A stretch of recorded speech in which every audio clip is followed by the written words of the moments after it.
Hello students, तो स्वागत है आपका फिर से हमारे चैनल जीनियस माइंड पर। और आज के इस वीडियो में हम लेकर आए क्लास 8 का साइंस का आपका सेमेस्टर का जितना भी इंपॉर्टेंट क्वेश्चन है उसका पार्ट 2 वाली वीडियो। जी आपने सही सुना, पार्ट 2 वाली वीडियो। तो अगर मैं पार्ट 2 बोल रहा हूँ इसका मतलब पार्ट 1 की वीडियो आ गई होगी। तो अगर अभी तक आपने वो वीडियो नहीं देखी तो मेक श्योर आप उसे भी देख रहे हैं, जिसमें हमने कवर किया था चैप्टर नंबर 10 से लेकर चैप्टर नंबर 14 तक सारे के सारे टेक्स्ट बुक के इंपॉर्टेंट क्वेश्चन। ये जरा ध्यान से सुनना, ये जो इंपॉर्टेंट क्वेश्चन है वो कहाँ के भाई, तो टेक्स्ट बुक के इंपॉर्टेंट क्वेश्चन आप बोल सकते हो या फिर इंपॉर्टेंट मार्किंग बोल सकते हो, जो आपको टेक्स्ट बुक के बीच में से एमसीक्यूज वन सेंटेंस पूछा जाता है।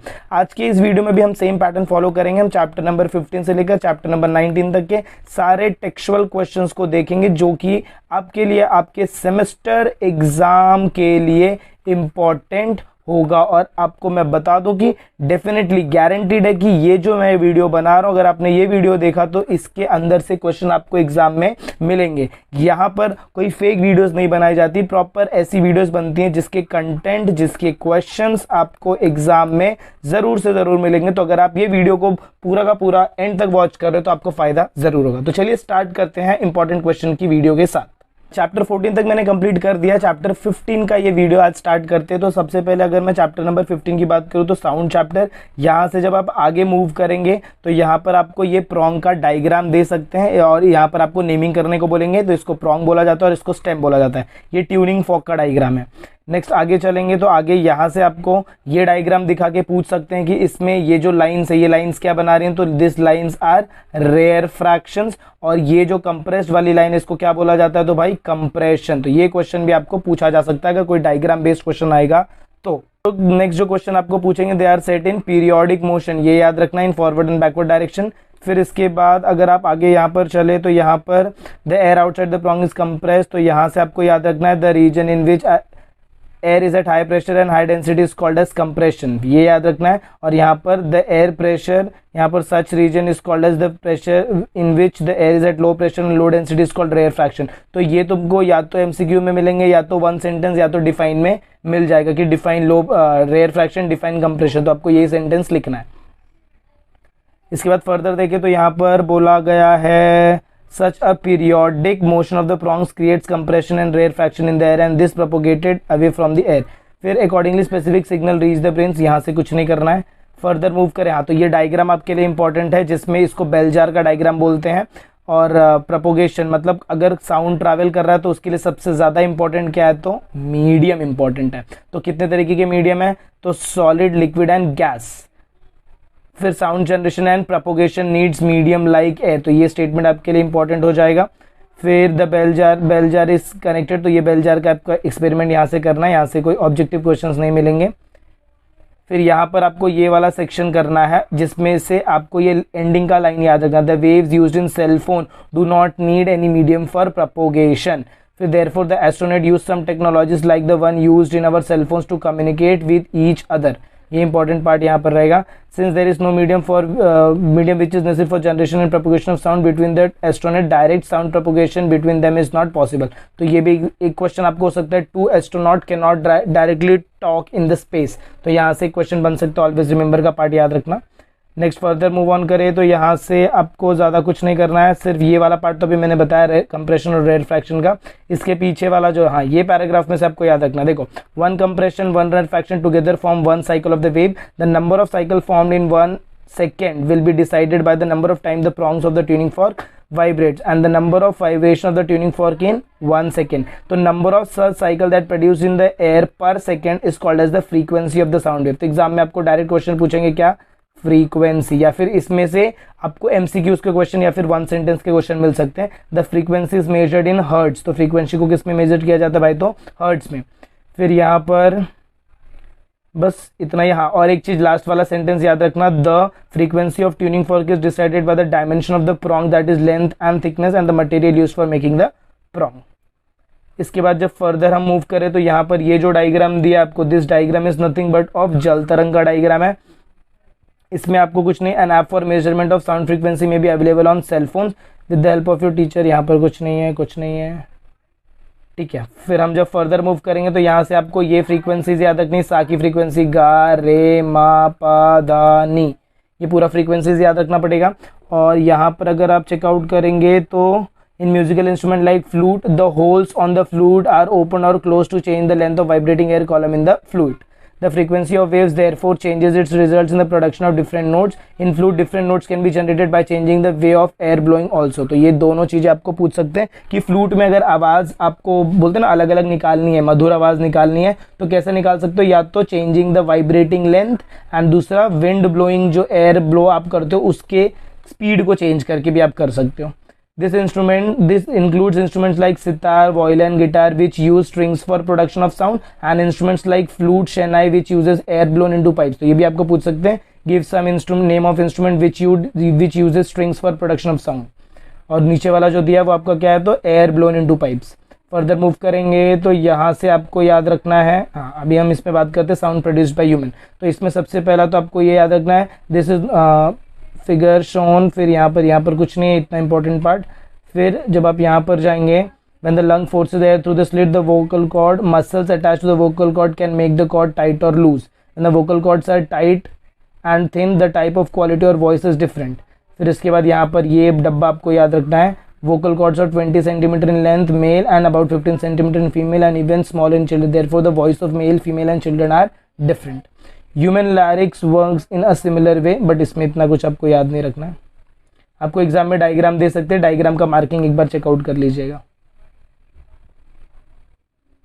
लास्ट ये जो आपका sound generation by loud speaker, इसमें क्या यूज किया जाता है, तो परमानेंट मैग्नेट यूज करते हैं। फिर यहाँ पर देखो, coil is bound around and it if a current flows through this coil it also generates magnetic field.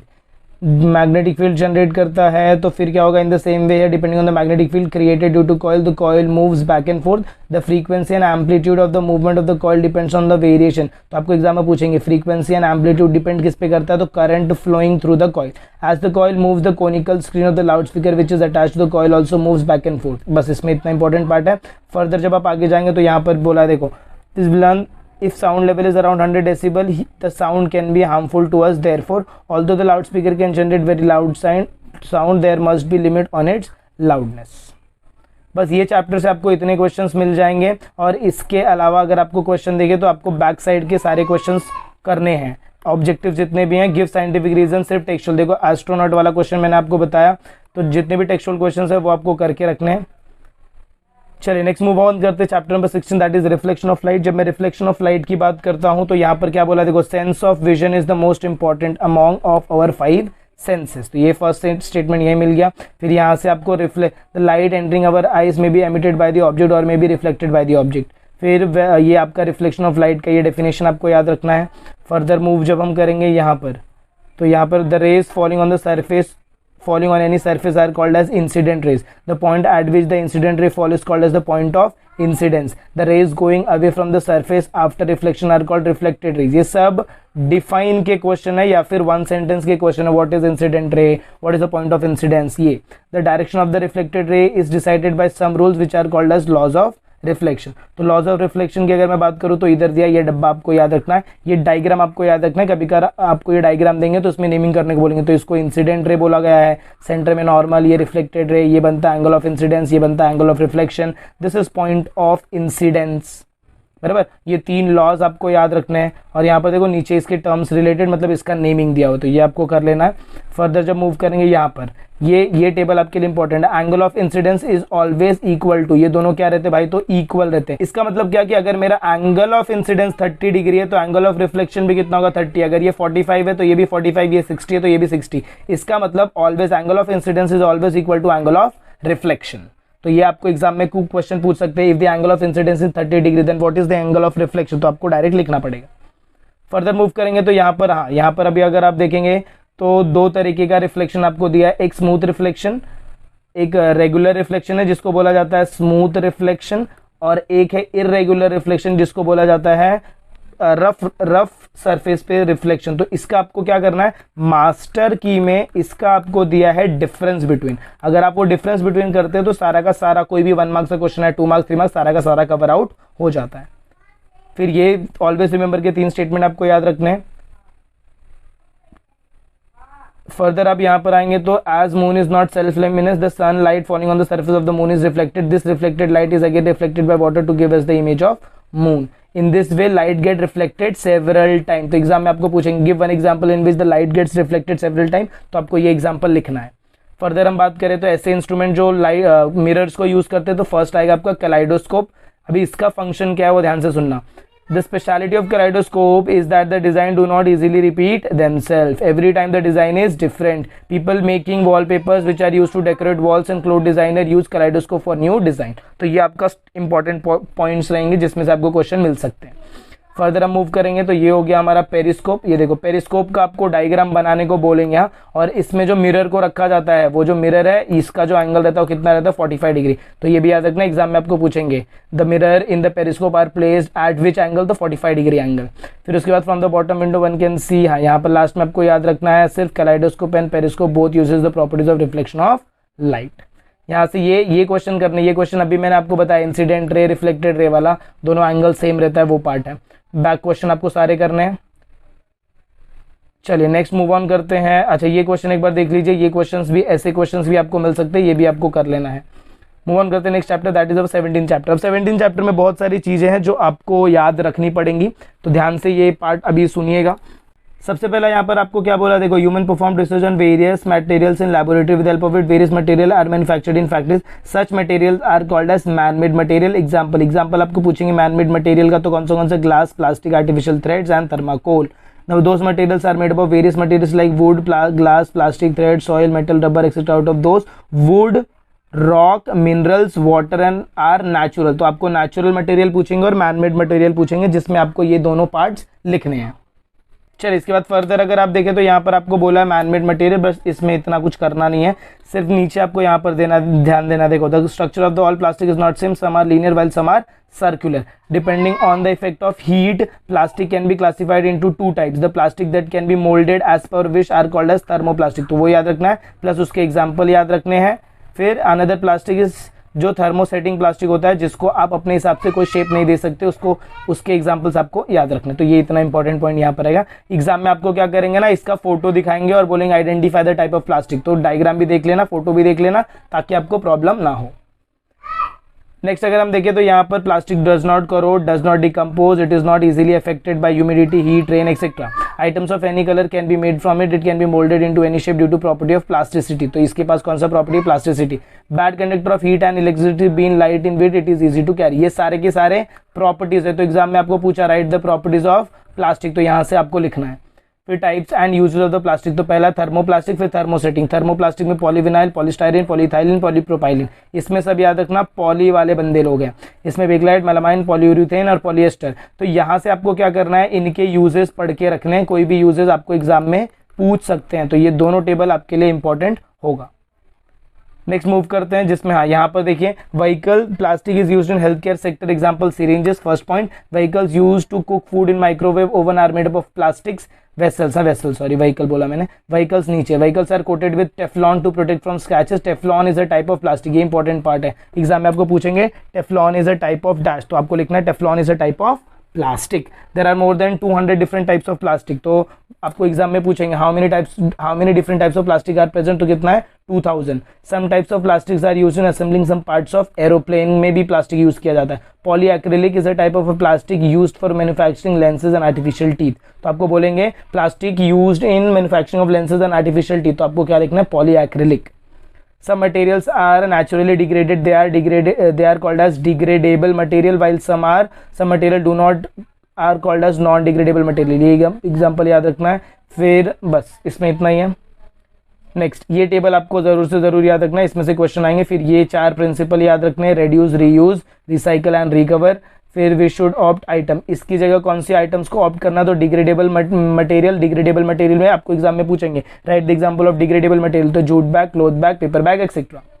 Further move करें तो यहाँ पर आपको दिया थर्माकोल। थर्माकोल का सबसे मेन चीज जो है, thermocol is a complex form of material called as polystyrene, ये आपके लिए इंपॉर्टेंट स्टेटमेंट रहेगा। फिर 100 डिग्री सेल्सियस पे हीट होता है।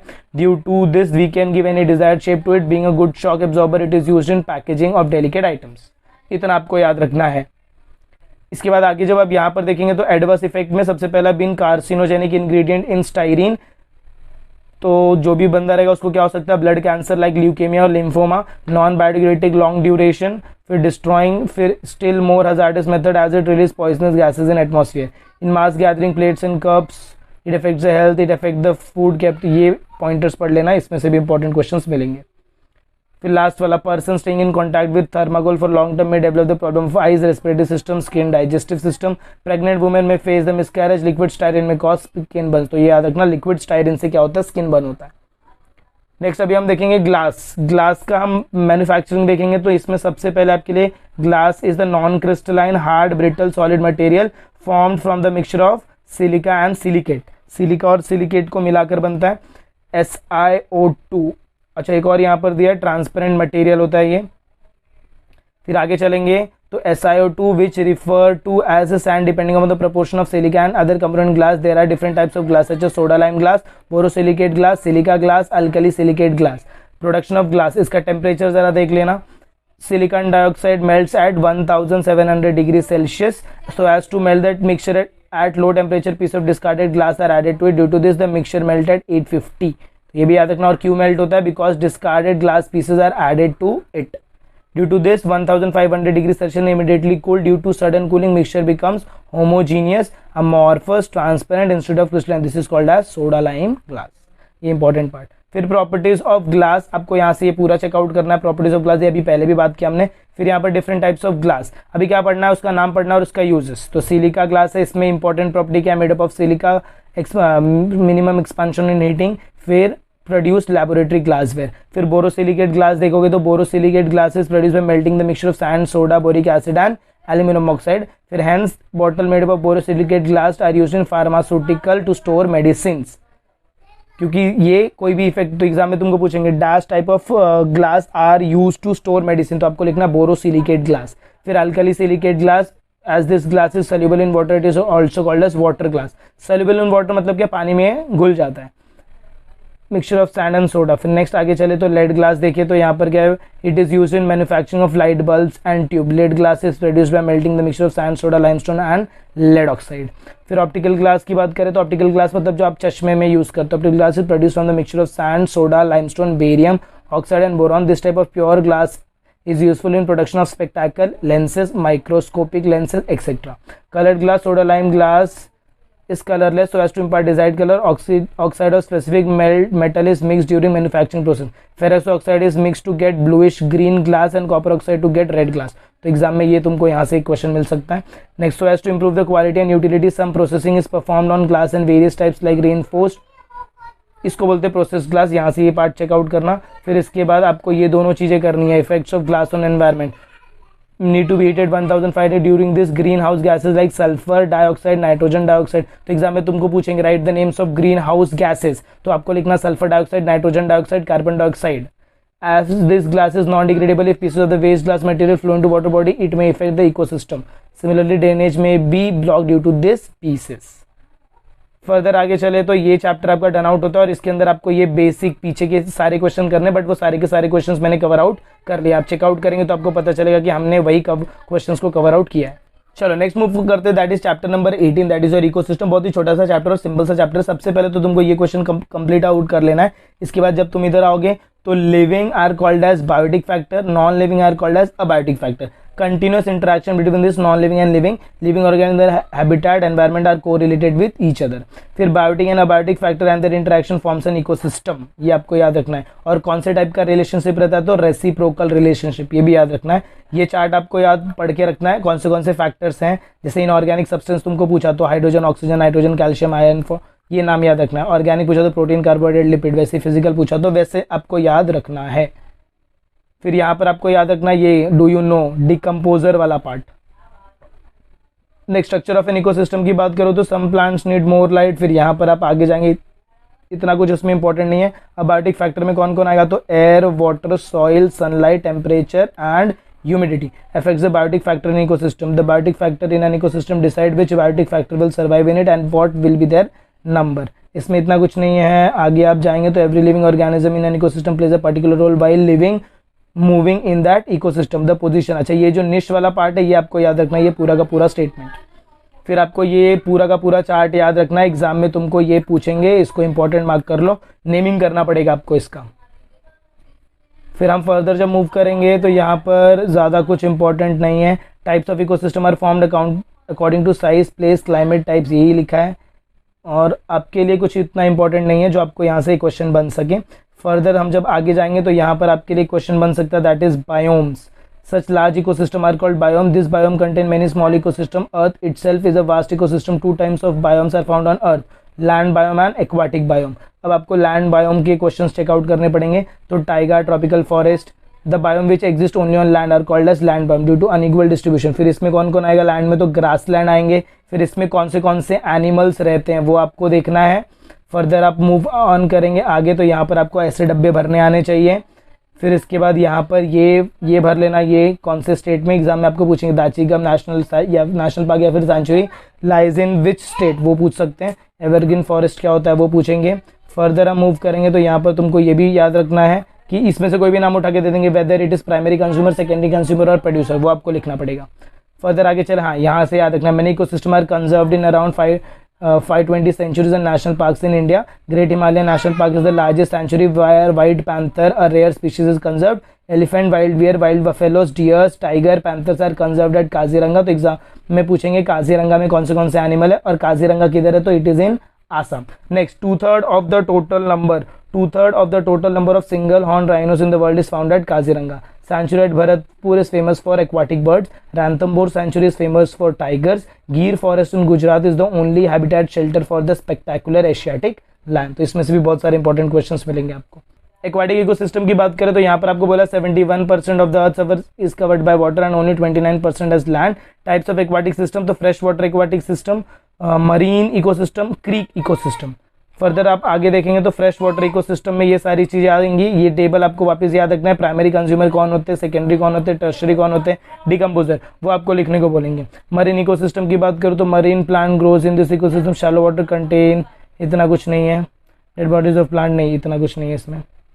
हाँ, फिर यहाँ पर ये पेज आपके लिए बहुत इंपॉर्टेंट है, डिमिनिशमेंट क्यों होती है, अर्बनाइजेशन, यहाँ से आपको ये पूरी चीज़ें पढ़ के रखनी है। फिर लार्ज डैम्स का क्या इफेक्ट होता है इकोसिस्टम पर, और फिर ये लास्ट में जो है वॉर का क्या इफेक्ट होता है। तो यहाँ से आपको क्वेश्चंस मिलेंगे। बैक क्वेश्चंस आपको करने ही करने हैं, वो किसी भी हाल में आपको करना है क्योंकि वहाँ से क्वेश्चन तो आपको मिलने ही वाले हैं। नेक्स्ट मूव ऑन करते हैं last chapter, that is our life cycle of star.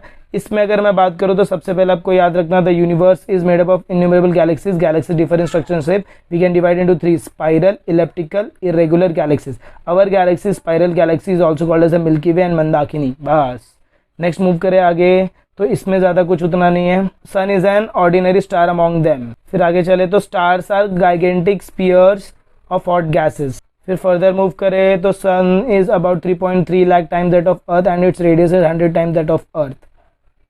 फिर आगे the age of the sun and other stars elapsed after their formation can be, इतना कुछ नहीं, यहाँ से भी नहीं। हाँ, यहाँ पर हबल टेलीस्कोप देखो, the huge cloud of gas and dust are present in the empty spaces between stars in a galaxy. These are called as interstellar clouds. तो आपको एग्जाम में पूछेंगे what are interstellar clouds। फिर show the picture of such clouds taken by the Hubble telescope। तो इनको कौन ले सकता है, इनका फोटो तो Hubble telescope ले सकता है। Scientists use the unit of light year for measuring large distances. A light year is the distance traveled by light in 1 year. As the speed of light is 3,00,000 kilometre, the light year is equal to, ये आपको कर लेना है यहाँ से basic values दिए, इतना कुछ नहीं करेंगे तो भी चलेगा। Once the temperature, energy generated through fusion of atomic nuclei, energy generated through fusion of atomic nuclei. Next आगे चले, अच्छा ये डू यू नो वाला स्टेटमेंट याद रखना, light takes about 1 second to reach us from the moon while it takes 8 minutes to reach us from the sun, it takes 4.2 years to reach us from the star Alpha Centauri which is the star closest to the sun. Then अब ये वाला भी देख लेना, when a gas sphere contracts, its temperature increases. This happens because of the transformation of its gravitational potential energy into heat energy. चलिए next part देखते हैं। तो यहाँ पर क्या बोला, more than one star can be produced by the contraction of huge stellar cloud। फिर आगे चलेंगे तो यहाँ पर बोला है विबन, नहीं इतना कुछ नहीं है इसके अंदर भी। ये डायग्राम आपको पूछ सकते हैं, डायग्राम आप मार्क कर लीजिएगा। फिर हाँ, ये डू यू नो के क्वेश्चंस। फिर एवोल्यूशन ऑफ स्टार की अगर बात करें तो ये एवोल्यूशन ऑफ स्टार में आपको स्टेजेस पूछ सकते हैं, व्हाट आर द स्टेजेस। तो ये स्टेजेस जो है ना लाइफ साइकिल, ये आपको याद रखना पड़ेगा। बस इसमें इतना इंपॉर्टेंट है, इतना कुछ और है नहीं। बस यहाँ पर ये देख लीजिएगा, the In this state, the stars are completely made up of neutron and are called as neutron star. The pressure of this neutron is independent on temperature and is capable of balancing the gravitational force forever. Neutron star is the end stage of this star. तो आपको exam में पूछा what is the end stage of the star, तो वो क्या रहेगा, तो भाई न्यूट्रॉन स्टार। बस ये चैप्टर से इतना कुछ इंपॉर्टेंट रहने वाला है और ज़्यादा कुछ इंपॉर्टेंट नहीं मिलेगा। अगर आपको और कुछ इंपॉर्टेंट चाहिए तो आप बैक साइड के क्वेश्चंस को रेफर आउट कर सकते हैं, क्योंकि यहाँ से आपको ये जितने भी क्वेश्चंस है objective question, answer in one sentence, ये अच्छे से कर लीजिए। इसमें से ही आपको इस 19 जो चैप्टर है इसमें से इंपॉर्टेंट क्वेश्चन आपको बैक साइड से ज़्यादा मिल जाएंगे। तो आई होप आपको वीडियो पसंद आई रहेगी। हमने सारा का सारा इंपॉर्टेंट क्वेश्चन देख लिया है। तो अगर आपको वीडियो पसंद आए, अगर आपको ऐसा लगे कि यस यहाँ पर इंटरेस्टिंग चीज़ें चल रही हैं, चीज़ों से हेल्प हो रही है, तो मेक श्योर आप वीडियो को ज़्यादा से ज़्यादा अपने फ्रेंड्स के साथ शेयर कर रहे हैं ताकि उसकी भी हेल्प हो। और अगर आप चैनल पर नए तो चैनल को सब्सक्राइब किए बिना नहीं जा रहे। मिलते हैं अगले वीडियो में कुछ ऐसी नए आगे की कंटिन्यूएशन के साथ। तब तक के लिए have a good day and take care.